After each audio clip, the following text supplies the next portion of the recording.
Follow کرنے کی کوشش کرتے ہیں۔ یاد رکھیں مسلمانوں کا رویہ اس حوالے سے اور ہونا چاہیے، کافروں کے رویے سے واضح طور پہ فرق نظر آنا چاہیے۔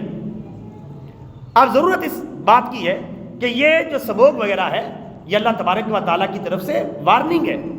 دیکھو یہ جتنے بھی معاملات ہیں اللہ تعالیٰ قرآن پاک میں فرماتا ہے الذین اذا اصابتہم مصیبہ قالوا انا للہ و انا الیہ راجعون، کہ جب تمہیں کوئی مصیبت پہنچے تو تم کیا کہا کرو؟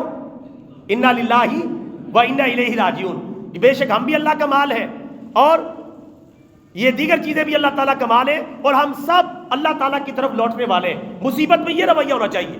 کیا ہمارا اور ہمارے حکمرانوں کا یہ رویہ ہوتا ہے کہ جیسی مصیبت آئی سب سے پہلے رابطہ کدھر کریں؟ اللہ تعالیٰ سے؟ نہیں ہوتا، دور دور تک نظر نہیں آتا۔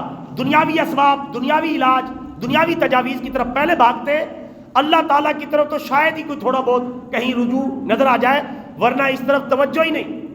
جو کائنات کا نظام چلا رہا ہے، جس نے سارے انسانوں کو پیدا کیا ہے، جو پوری کائنات کا بلا شرکت غیر خالق اور